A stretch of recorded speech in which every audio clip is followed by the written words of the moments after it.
7월 29일 독일 주둔 미군 감축이 공식 발표됐습니다. 1만 2천 명을 빼 6,400명은 미국, 5,600명은 유럽 내 다른 국가로 이동합니다. 특히 주목되는 것은 러시아와 인접한 발트해 지역과 폴란드에 재배치된다는 대목입니다. 러시아를 겨냥한 미군의 전진 배치죠. 그럼 다음은 한국인가? 당장 떠오르는 의문이자 불안입니다. 물론 트럼프는 독일 주둔 미군 철수에 대해 돈을 안 내기 때문이라고 말했습니다.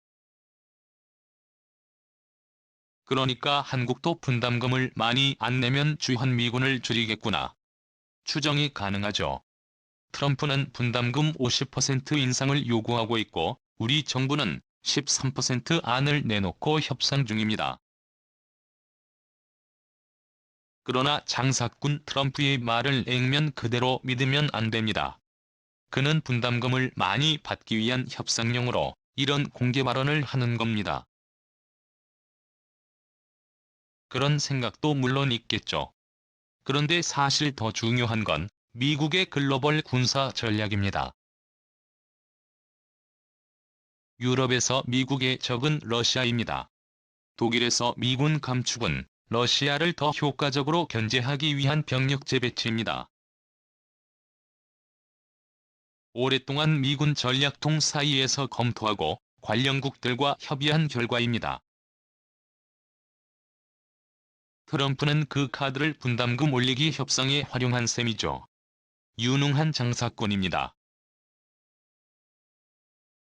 러시아보다 더 위협적인 미국의 적은 중국입니다.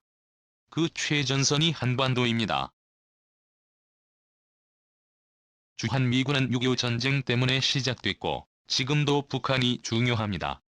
하지만 더 크게 보자면 글로벌 헤게모니 차원에서 중국이 최대 도전 세력입니다. 미국은 이미 2년 전 중국과의 냉전을 선언했습니다. 펜스 부통령이 2018년 10월 4일 연설에서 중국의 죄 수십 가지를 40분간 열거하면서 중국은 동반자가 아니라 적이라고 분명히 말했죠. 미국은 더 이상 중국의 도둑질을 참지 않겠다고.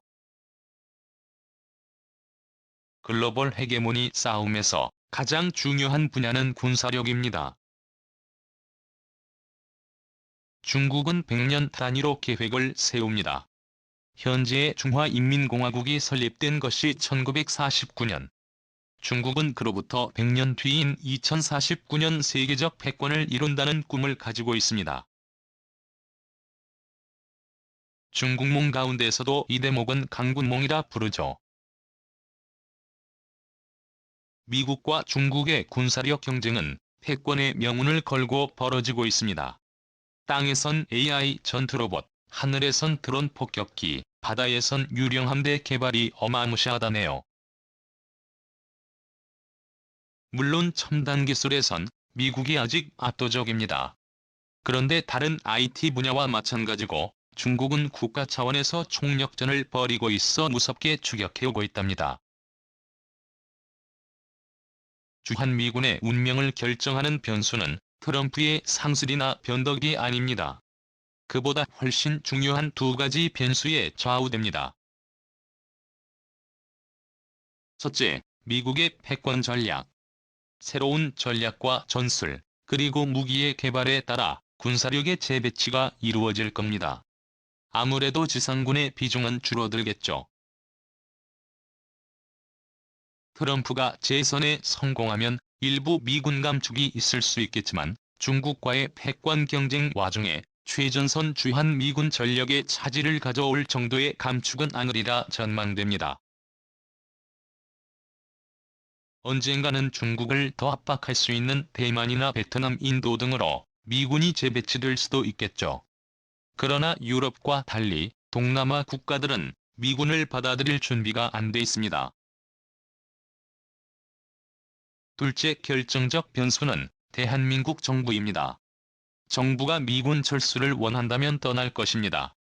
그렇지 않고 군사협력을 계속한다면 일부 감축이 있더라도 전력의 차질이 빚어지는 일은 거의 없을 것입니다. 미 육군전략문제연구소에서 주한미군을 빼자는 주장을 하는 이유 중에 하나는 한국에 대한 중국 영향력이 커지고 있다는 경계입니다. 입장을 어떻게 정해야 할지는 뻔합니다. 과 무력의 세계에선 생존이 유일한 가치입니다. 생존과 직결된 선택은 신중해야겠죠. 미국은 현재 세계 유일 패권국이며 한미 군사협력이 70년간 우리의 생존을 지켜온 게 현실입니다. 싫든 좋든